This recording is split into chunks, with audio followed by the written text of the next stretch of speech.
Bienvenue à toutes et à tous dans les Sloft Vidéocast. Ce nouvel épisode s'intitule « Doubler de volume dans 33 mètres carrés à Clichy ». Effectivement, agrandir considérablement son espace de vie ou la sensation de volume de son habitat, c'est possible à condition d'habiter au dernier étage, sous les combles et d'avoir un peu d'imagination.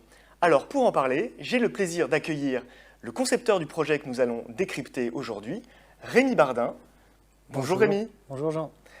Alors Rémi, pour commencer, pour rentrer dans le vif du sujet, est-ce que tu peux nous parler, nous présenter les propriétaires qui t'ont confié ce projet ? Alors c'est Cédric et Arnaud, un couple qui nous a contactés il y a quelques années pour transformer leurs 2 pièces en un appartement beaucoup plus grand, moyennant le rachat et l'accord de la copropriété pour l'utilisation des combles. On ne savait pas encore exactement comment on allait faire et dans quel sens, mais le projet de base et leur volonté était celle-ci. Très bien. Alors maintenant, on va regarder le plan de cet appartement. Donc d'abord le premier niveau, donc qui est peu ou prou le premier appartement tel que tu l'as récupéré au début du chantier. Exactement, on n'a pas touché à la morphologie générale de l'appartement. Les espaces les plus travaillés sur ce niveau-là ont été la salle de bain et la chambre, vous le comprendrez plus tard.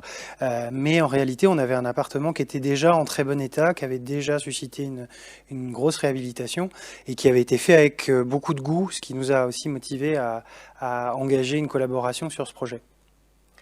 D'accord. Et alors maintenant, on va découvrir le deuxième niveau, le niveau des combles, qui là, pour le coup, est complètement nouveau. Exactement. Donc on a créé un accès par la chambre qu'on a pu voir sur le premier niveau, afin d'accéder aux combles et d'en exploiter le moindre centimètre cube pour gagner un maximum de surface au profit de l'usage de cet appartement. Super. Alors, on va tout de suite démarrer notre visite. Donc, on est à Clichy, dans un immeuble... Faubourg, en briques, typique de la banlieue proche parisienne, de la Couronne Nord. Donc là, c'est la charmante cour arborée. On monte plusieurs volets de marche et on arrive donc dans des parties communes, finalement assez classiques à nouveau de cette architecture. Et nous allons franchir la porte pour déboucher... pas immédiatement dans la salle de bain, c'est ce qu'on voit là, mais dans une entrée. Mais effectivement, si on se souvient du plan, tout de suite à gauche, on a la salle de bain. Alors, quelle a été ton intervention dans la salle de bain ? Alors, elle a été très simple, hein, c'était vraiment d'en faire une salle de bain agréable et lumineuse. Elle était, telle qu'on l'a récupérée, elle était fonctionnelle, mais on en voyait tous ses organes. C'est-à-dire qu'il y avait un ballon d'eau chaude qui était suspendu, la machine à laver qui était à droite, à côté du toilette. Nous, on a rationalisé tout ça, on a fait quelque chose de beau, qui fonctionne bien, avec le toilette un peu en retrait, la cabine de douche la plus aérée possible, et ce petit meuble vasque ouvert qui abrite sur la gauche le lave-linge. Alors, on continue la visite, on repasse par l'entrée. Effectivement, quand on est dans l'entrée, on voit à peu près ça. Rémi, est-ce que tu peux nous en parler ? Alors on voit déjà qu'il y a eu une grosse réhabilitation parce qu'on voit cette IPN qui a une reprise de charge liée aux précédents travaux. Ça annonce un salon relativement classique et sur la gauche de la photo on voit l'amorce de la cuisine qui en réalité a été faite dans le passage, dans le dégagement qui mène à la chambre du fond.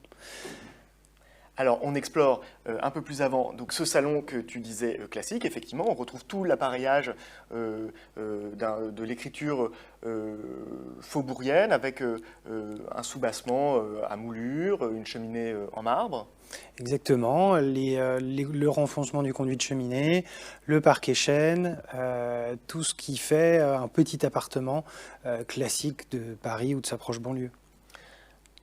Face à nous, donc une belle fenêtre qui fait rentrer donc beaucoup de lumière et on voit qu'on est déjà donc assez au-dessus des toits et au fond on note la silhouette du nouveau palais de justice de Renzo Piano.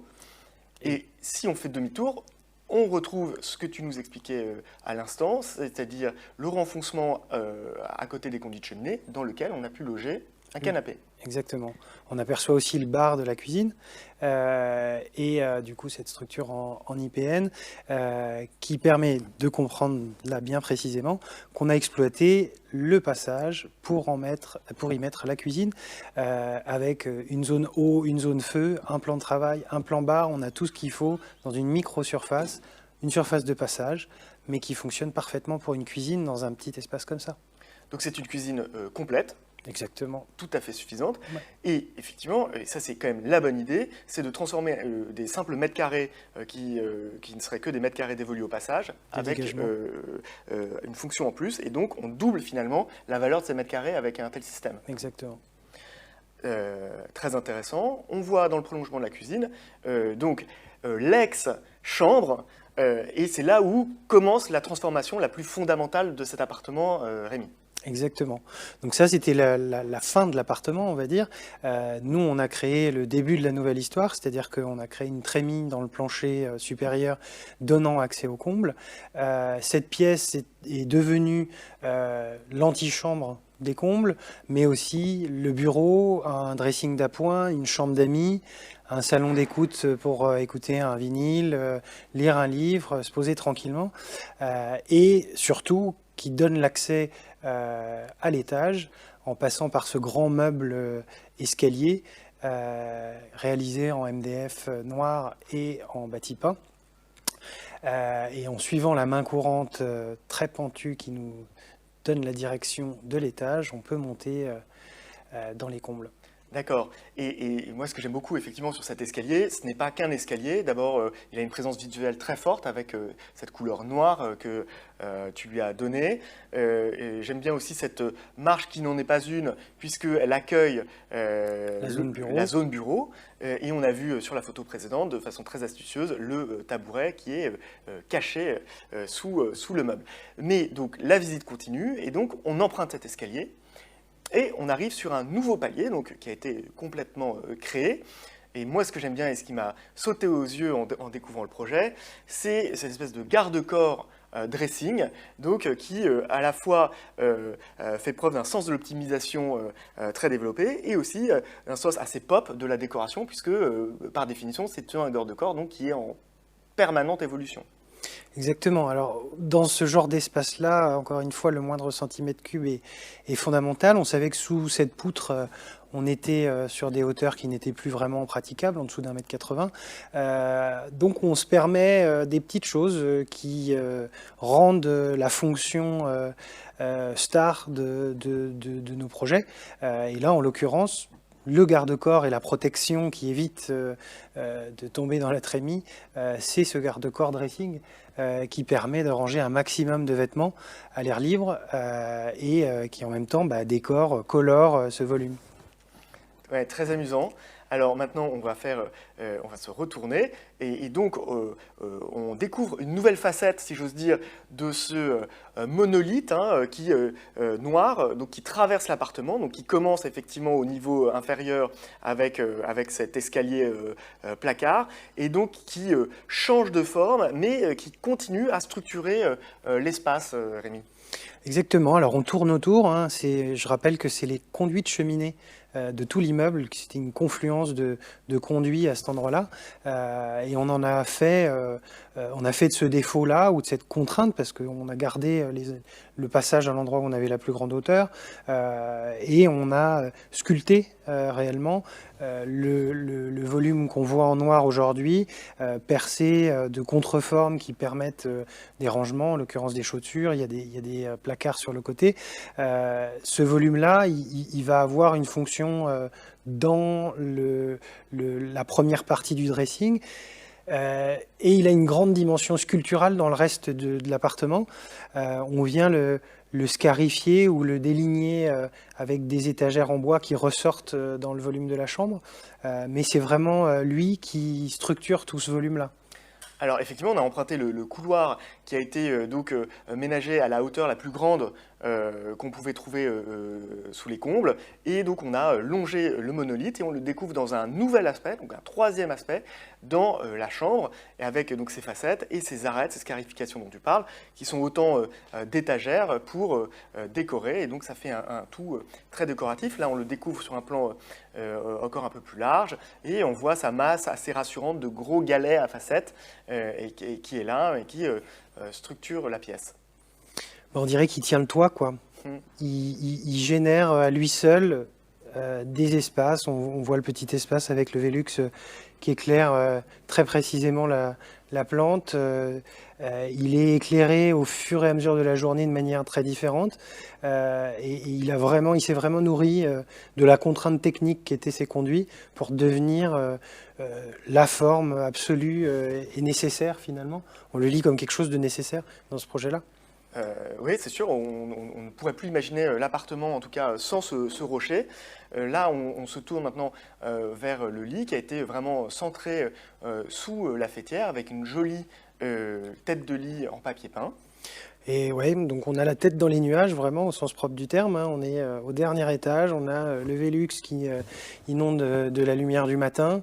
On a l'arbalète de la charpente qui sépare la tête de lit en deux, et de part et d'autre les petites étagères satellites qu'on a déjà vues sur une monolithe et qui se répètent après un peu partout dans ce volume-là. C'est l'endroit où on a le plus haut aussi sous le plafond pour avoir vraiment un volume des plus agréables. Et on retrouve deux petits chevets, comme deux arêtes qui se seraient échappées du monolithe. On retrouve Exactement. Un peu la même écriture en termes de design. C'est l'idée. Parfait. Et maintenant, si on se tourne de l'autre côté du lit, on voit que sous la pente du toit, on est allé assez loin pour profiter, grâce à une assise basse, à nouveau d'un nouvel espace avec sa fonctionnalité propre. On pourrait dire un salon de lecture.